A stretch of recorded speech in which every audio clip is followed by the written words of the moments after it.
मेरा सवाल है, जब सबकी आवाज है तो मेरी आवाज क्यों नहीं? मैं क्या चाहता हूं? मैं मतलब अकबरुद्दीन ओवैसी और हिंदुस्तान के मुसलमान क्या चाहते हैं?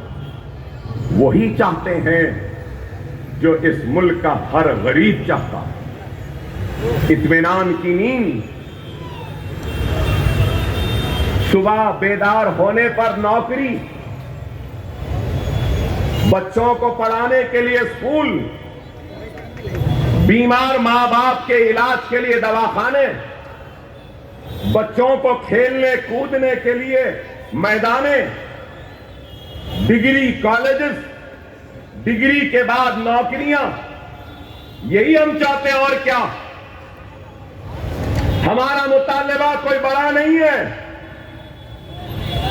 न जिए जब तक जिंदा है, न जीने के लिए 2 वक्त की रोटी दस्तयाब है। अफसोस, जब तक जिंदा है तो हर रोज की जंग है, कशमकश है। जब मरते हैं तो दफनाने के लिए कब्रिस्तान भी नहीं। अगर मैं आज इन छोटी छोटी चीजों की जरूरत के लिए और जमहूरियत में हिस्सेदारी मांगता हूं और जमहूरियत में इंतखाबात के जरिए अपने हक को हासिल करना चाहता हूं, तो लोग हमको बुरा कहते हैं, हमको भड़काऊ कहते हैं। अरे मैं पूछना चाहता हूं, मैं जानना चाहता हूं, और मेरा सवाल का अगर जवाब है तो दो। मेरा सवाल यही है, क्या मेरा इंतखाब लड़ना जमहूरियत को मजबूत करना है या नहीं?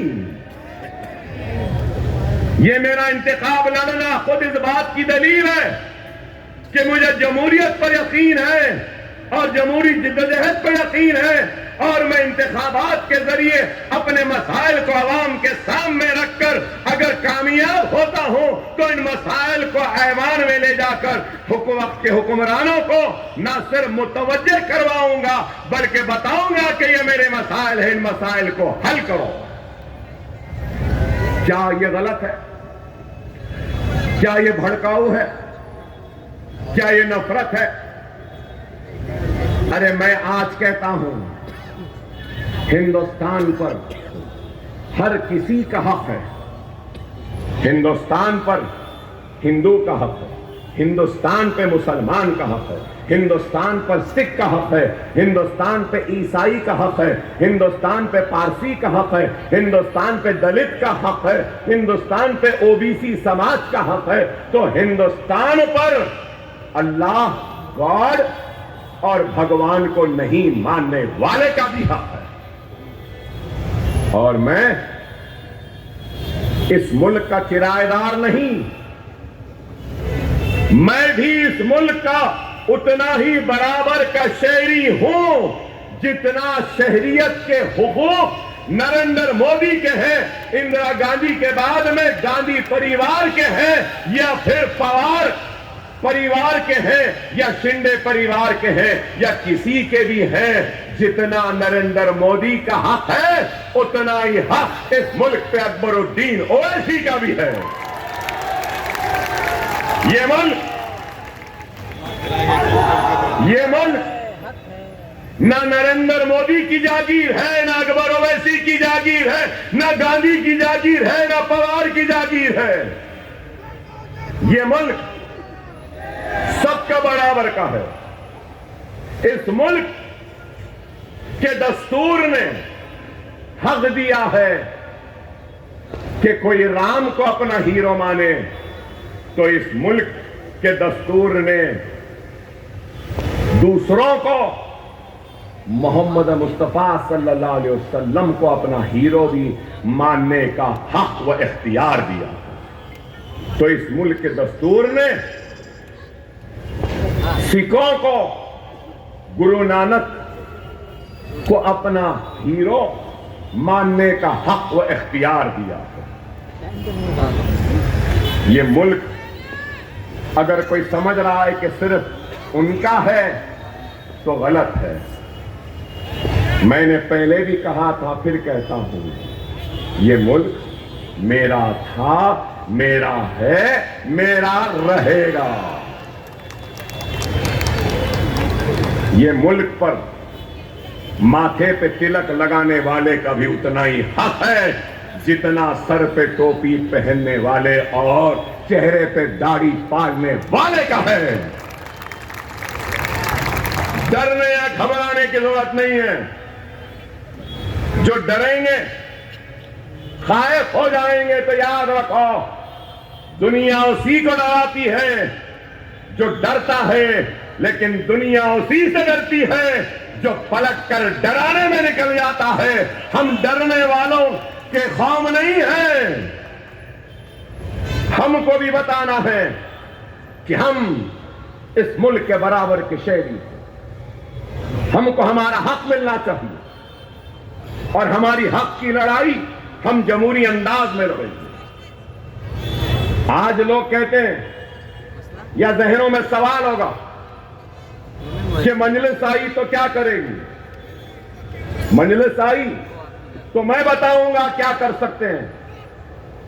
अगर आपके पास ताकत है, नेक दिल लोग हैं, बेबाक क़यादत है, जानिसार लीडर हैं और अल्लाह से डरने वाली क़यादत है और इत्तेहाद है, तो हम बहुत कुछ हासिल कर सकते हैं। तेलंगाना कब बना? तेलंगाना बनकर 10 साल हुए। पहले आंध्र प्रदेश था। तो जब आंध्र प्रदेश था, मैं पहली मर्तबा एमएलए बना, पहली मर्तबा, तो उस वक्त आंध्र प्रदेश तेलंगाना नहीं बना था। तो उस वक्त माइनॉरिटीज का बजट नहीं था। मैं लड़ने के बाद माइनॉरिटीज का बजट 26 करोड़ हुआ। 26। मेरे खुशी का ठिकाना नहीं था। मेरे खुशी का ठिकाना नहीं था कि 26 करोड़ का बजट हुआ आंध्र प्रदेश में। और आज आपको बताऊं, आंध्रा टूट गया, तेलंगाना अलग बन गया। हमारी सियासी जिद्दोजहद, लड़ाई का नतीजा देखो कि तेलंगाना से आंध्रा निकल गया, लेकिन आंध्रा में माइनॉरिटीज का बजट 4000 करोड़, तेलंगाना में माइनॉरिटीज का बजट 3000 करोड़। अगर दोनों को ले लेंगे तो 7000 करोड़ का माइनॉरिटीज का बजट है तेलंगाना और आंध्रा में। तेलंगाना और आंध्रा में। तेलंगाना जिस रियासत से मैं आया हूं, यहां पे माइनॉरिटीज और मुसलमान कितने मालूम आपको? 50 लाख। कितने? 50 लाख। क्या आपको मालूम महाराष्ट्र में कितने मुसलमान हैं? 1 करोड़ 44 लाख। कितने? 1 करोड़ 44 लाख। 1 करोड़ 44 लाख का बजट जब मैं 10 साल पहले आया था तो उस वक्त 100 चिल्लर था। 10 साल बाद आया तो अल्हम्दुलिल्लाह 100 बढ़ते गया, अब 900 चिल्लर कुछ बजट है आपका। ये बजट एलोकेशन है। बजट एलोकेशन है, बजट स्पेंड नहीं है। एलोकेट तो किया गया 928, लेकिन खर्चा और रिलीज सिर्फ 300 करोड़ हुआ है। अरे आप अंदाजा लगाओ, हम क्या करें पूछते ना। हमारे पास 3,000 करोड़ का बजट है तेलंगाना में, और तेलंगाना असेंबली में मजलिस के 7 एमएलए है। महाराष्ट्र असेंबली में मजलिस के 2 और पूरे दूसरे मुसलमान कुछ 1100। तो मैं बताना ये चाह रहा हूं आपको, 7 ये काम कर सक रहे हैं, तो क्या ये काम महाराष्ट्र में नहीं होगा? जरंगे पाटिल मराठा लीडर, मैं उनका पूरा सपोर्ट करूंगा जब मराठों के रिजर्वेशन के लिए वो आगे बढ़ रहे हैं। जब भी जरूरत है या आप आवाज दो, अकबरुद्दीन ओवैसी मराठा रिजर्वेशन के लिए उनके खाने से खाना मिलाएगा, उनका ताउन कर। मगर एक बात बोलूंगा, हमारे तेलंगाना में 4% तहफुजात है मुसलमानों को। यहां क्यों नहीं? यहां क्यों नहीं है? अरे इस वजह से कि हमारा इत्तेहाद मजबूत नहीं। हर कोई बोलते हैं, इल्जाम लगाते हैं, मजलिस वाले राजशेखर रेड्डी चीफ मिनिस्टर थे तो उनके करीब थे, चंद्रशेखर राव आ गए उनके करीब हो गए, अब कांग्रेस के रेवंत रेड्डी आ गए तो मजलिस अकबर साहब, असद साहब दोनों करीब, जो चीफ मिनिस्टर उसके पास रहते हैं। माफ करना मेरे भाई, जो चीफ मिनिस्टर है हम उसके पास नहीं रहते, जो भी चीफ मिनिस्टर रहता है उसको हमारी जरूरत है। अगर वो हमारे करीब नहीं तो फिर राज करना मुश्किल हो जाता। हमारी जरूरत है, वो नहीं, उनकी जरूरत हम है। ये ताकत है, ये इत्तेहाद की ताकत है। और मैं आगे बढ़ूं, मैंने अभी अपनी बहन को बोलते हुए सुना, सैफ प्रधान को भी बोलते हुए सुना कि स्कूल नहीं, कॉलेजेस नहीं। आपको बताना चाहता हूं कि हमारे पास रेजिडेंशियल स्कूल्स और कॉलेजेस करीब 300 हैं। 300। तो आप बोलेंगे कौन से हैं? Minority residential schools and colleges 300 हैं। मेरी बहन से बोलूंगा मैं, अगर कोई नीट में रैंक ला ले, महाराष्ट्र के वो आपका कॉमन एंट्रेंस टेस्ट इंजीनियरिंग में अगर रैंक ला ले, फार्मेसी में ला ले, आर्किटेक्चर में ला ले, लॉ में ला ले, एमबीए में ला ले, एमसीए में ला ले, नर्सिंग में ला ले, आर्किटेक्चर में ला ले, किसी में भी ला ले, सिर्फ रैंक ला ले और उसकी सारी की सारी फीस हमारी रियासती हुकूमत देती है, लोन की शक्ल में नहीं, डायरेक्ट रियम्बर्स करती है फीस को। कितने बच्चे 10 साल तेलंगाना बना, कितने बच्चे फीस रियम्बर्समेंट की स्कीम में आए मालूम आपको? 28 लाख बच्चे, 28 लाख। शादी मुबारक की स्कीम है, गरीब की बच्ची की शादी 1,01,000 रुपया हुकूमत देती है गरीब मुसलमान बच्ची की शादी पर। बड़ा क्या आपके पास है? बड़ा ये माइनॉरिटी मिनिस्टर थे ना, ये इख्तिलाफ अपनी जगह। अवार्ड साहब मुझसे मिलने ना था तो मैं सिखा देता था, बता देता था कि किस तरीके से मुसलमानों का काम होगा।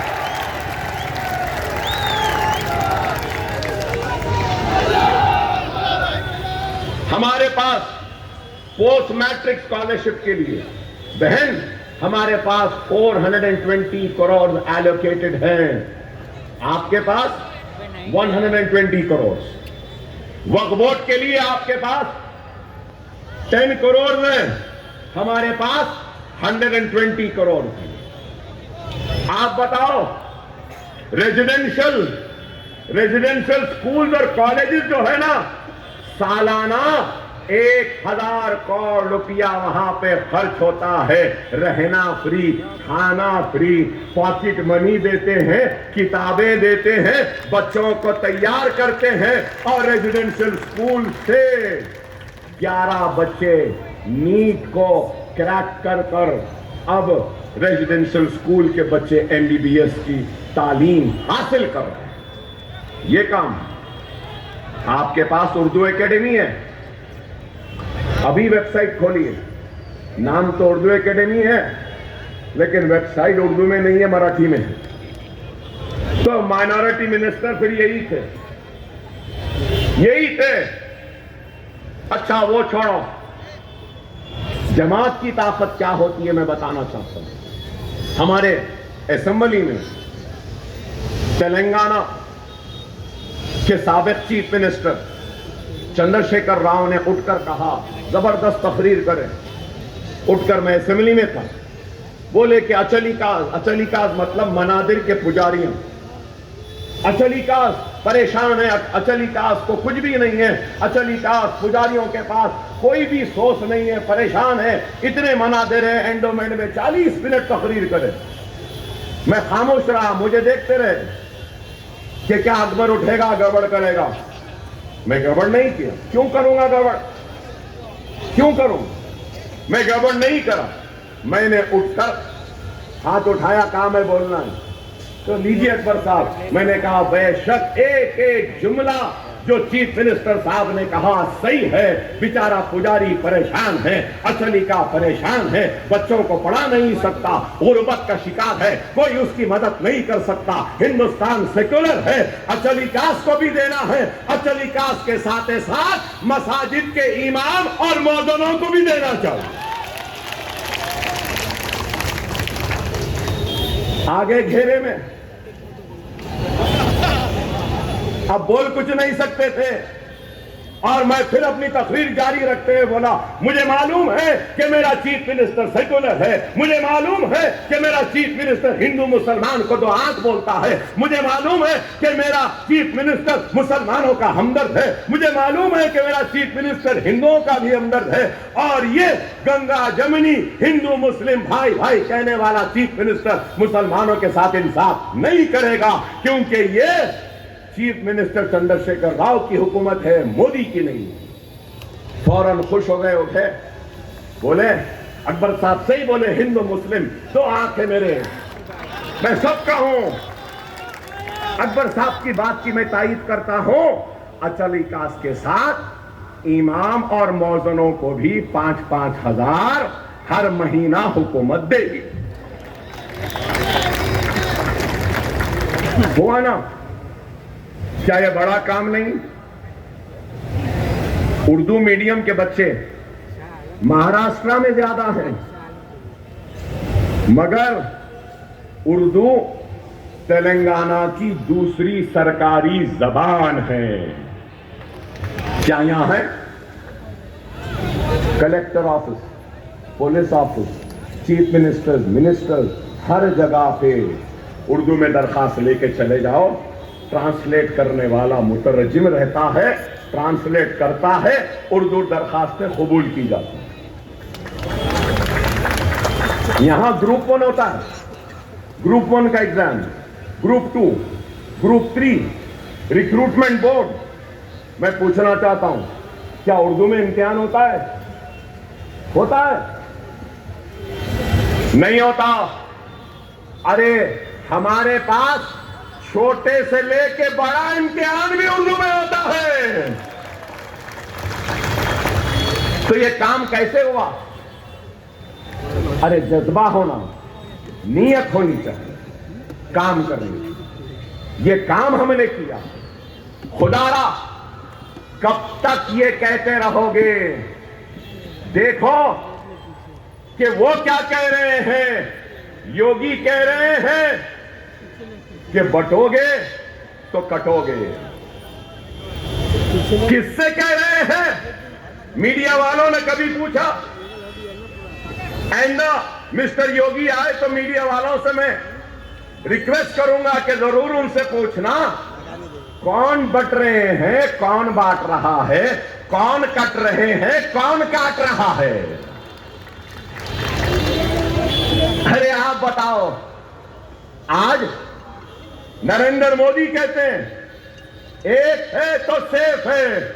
खैर वो सारे समाज से कह रहे हैं, ओबीसी से, वो बैकवर्ड क्लास से, सबसे कह रहे हैं, तो उनके ऊपर कोई भी इलेक्शन कोड की खिलाफ वर्जी नहीं है। ठीक है भाई, अच्छी बात बोले, एक है तो सेफ है। मैं कह रहा हूं बरेलवी है, देवबंदी है, शिया है, मैमन है, खोजा है, जमाते इस्लामी के हो या अहले हदीसी हो या तबलीगी हो, कोई भी हो, एक हो तो सेफ हो। जब वो कह रहे हैं तो कुछ नहीं, मैं कहा तो चलाएंगे मीडिया। अरे हमारा तो ये हाल है कि घड़ी उठा के देख ली तो न्यूज बन गई। गलत है क्या बताओ? वो कई समाजों का नाम लिए ना, तो मैं भी लिया हूं। गलत क्या किया हूं? एक रहेंगे तो बेशक, लेकिन सवाल ये है, ये मुल्क का सबसे बड़ा मसला क्या है?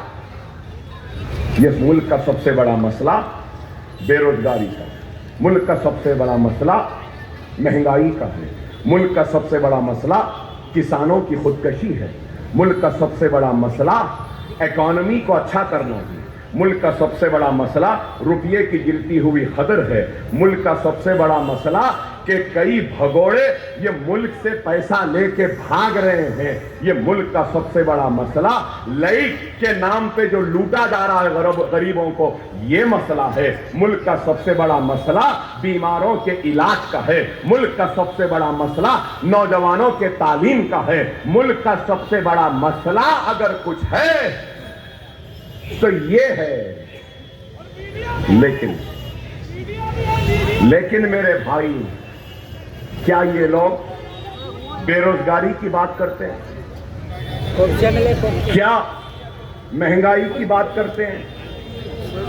क्या बच्चों को तालीम की बात करते हैं? नहीं करते। बात करते हैं तो क्या सिर्फ यही लव जिहाद, घर वापसी, रामजादे हरामजादे, जेएसआर का slogan mob lynching, beef ban beef lynching, triple तलाक, मुसलमानों के मसाजिदों बुलडोजर लो चले जाओ, सीएए एनआरसी, मुसलमान पुलिस कस्टडी में हथकड़ियों में है और बाहर से लोग आके गोलियां मार देते हैं और ये एनकाउंटर करते हैं। अतीक और उसके भाई को मार दिया एनकाउंटर में, लेकिन फिर उसके बाद क्या? Waqf act, common civil code, vote जिहाद। अरे आप बताओ, क्या मुल्क का मसला बीफ बैन है? 20,000 किसानों ने जान ले ली, उसकी फिक्र नहीं। हिजाब के नाम पे बच्ची कॉलेज को जा रही है तो उसको तालीम से महरूम करते हैं। एक तरफ बेटी बचाओ बेटी पढ़ाओ बोलते हैं और मुसलमान बच्चियों को हिजाब के नाम पर तालीम हासिल करने से रोकते हैं। क्या ये नाइंसाफी नहीं? अगर मैं ये बात पूछता हूं तो खराब दिखता है। अरे आप बेरोजगारी की फिक्र करो, दूर करने की फिक्र करो, रोजगार देने की फिक्र करो। यही नरेंद्र मोदी ने कहा था मनमोहन सिंह को कि डॉलर बढ़ रहा है, आपकी उम्र से ज्यादा हो गया। अरे आज मैं बोल रहा हूं मोदी, ए मोदी, क्यों नहीं देखते? आज आपके उम्र से ज्यादा हो गया डॉलर, 84 रुपये 50 पैसे तक पहुंच गया। मिस्टर मोदी, डीजल महंगा हो गया। मिस्टर मोदी, पेट्रोल महंगा हो गया। मिस्टर मोदी, गैस महंगी हो गई। मिस्टर मोदी, दाल महंगी हो गई। मिस्टर मोदी, तेल महंगा हो गया। मिस्टर मोदी, बैगन महंगी हो गई। मिस्टर मोदी, प्याज महंगे हो गया है। और तुम्हारे को फिक्र है तो क्या?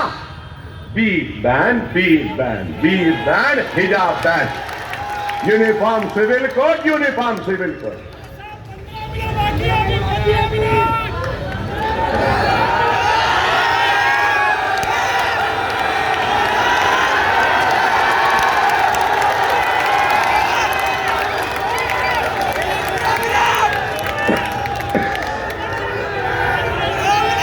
देखिए, मैं एक मिनट, एक बात समझो, मैं बार बार कहता हूं, आज भी कहूंगा, जिसका काम वो जाने।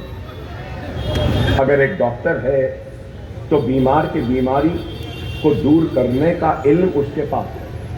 इंजीनियर है तो इमारत को खड़े करने का तालीम उसके पास है। वकील है तो कसूरवार को, बेकसूर को कानूनी लड़ाई के जरिए इंसाफ दिलाना उसकी इल्म है, उसकी तालीम है। सियासतदान सियासत जानता है, आलिम दीन दीन का काम करता है, सहाफी सहाफत का काम है। तो हर एक का अपना अपना काम है। अगर मैं बोलूंगा नहीं, डॉक्टर का काम मैं करूंगा, मेरा काम डॉक्टर कर ले, तो वो मरीज भी मर जाता, कौम भी मर जाता। सही है या गलत? तो मैं आपसे कह रहा हूं, इस वक्त बीजेपी से मराठा समाज नाराज, राजस्थान में राजपूत नाराज, हरियाणा में जाट नाराज, गुजरात में क्षत्रिय नाराज, हिंदुस्तान का सारा दलित बीजेपी से नाराज। तो अकबरुद्दीन ओवैसी कोई ऐसी हिमाकत नहीं करेगा जिसके जरिए नाराज लोगों को फिर से उनके करीब करूं। ऐसी सियासत मैं नहीं करूंगा। वक्त आएगा तो करेंगे। जो समझो मेरी बात को, इशारे को समझो। अगर मैं अपनी कौम को मुत्तहिद नहीं कर सकता,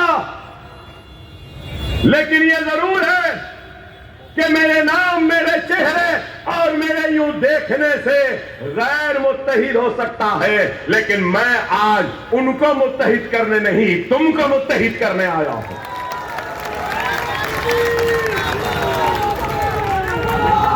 क्या मेरी बात सही है या गलत? मैं अपने कौम के हाथों का खिलौना बनने तैयार हूं, मगर मैं मेरी कौम के दुश्मनों का हथियार नहीं बनूंगा,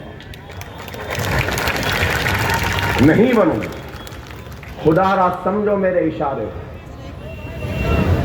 एक वक्त होता है फसल बोने का, बीज के बोने का, एक वक्त फसल की तैयार होने का, और उसके बाद का वक्त फसल को काटने का। याद रखो, 10 साल पहले हम जो बीज बो के गए थे ना, वो बीज आज फसल बन के तैयार है। खुदारा इस तैयार फसल को काटो, अपने कौम के मुकद्दर को बदलने निकलो। जरूर होगा, क्यों नहीं होगा।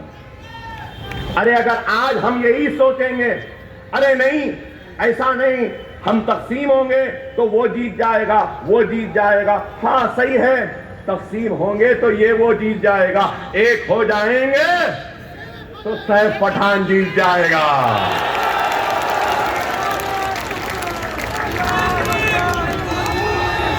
अरे डाल के तो देखो ना, डाल के तो देखो ना।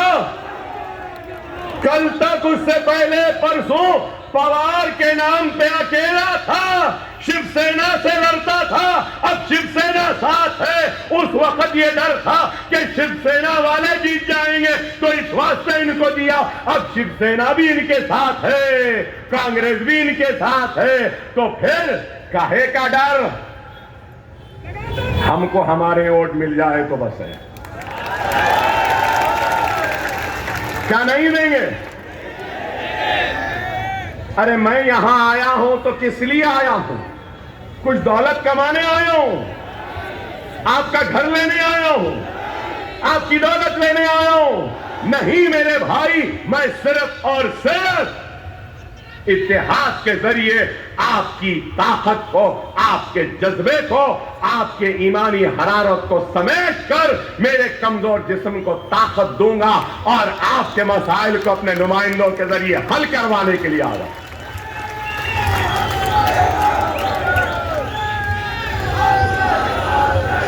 मेरे मुमरा के भाइयों, मैं बीमार आदमी हूं, मेरे पेट में अंतड़ियां बहुत कम है, मेरे गुर्दे खराब, मेरा स्प्लीन, मेरे ब्लैडर, एक गोली लेकर अभी भी घूमता हूं। यहां है, खाना नहीं खा सकता, पानी पर, जूस पर जिंदा रहता हूं, दिन में एक दिन खाता हूं। डॉक्टरों ने कहा कि अकबर ओवैसी तुम वॉल्केनो पे हो, तुम मर जाओगे, मगर मैं ये कहता हूं, मेरा कर्ब, मेरी तकलीफ, मेरी भूख, मेरी प्यास, मेरी मुसीबत से बढ़कर मेरी कौम की तड़प है, उनकी भूख है, उनकी प्यास है, इसलिए आया। खुदा अपने एक एक ओट के जरिए इस ओट का इस्तेमाल करें। मैं मदारी हूं क्या? मैं मस्खरा हूं क्या? मैं तमाशाई नहीं हूं मेरे भाई। मैं अपनी कौम का दर्द लेकर आया हूं, उनकी तकलीफ को लेकर आया हूं, उस कौम की पिछड़ेपन को लेकर आया हूं, नाइंसाफी को लेकर आया हूं। अगर तुमसे नहीं मांगा तो किससे मांगू? मैं पूछना चाहता हूं।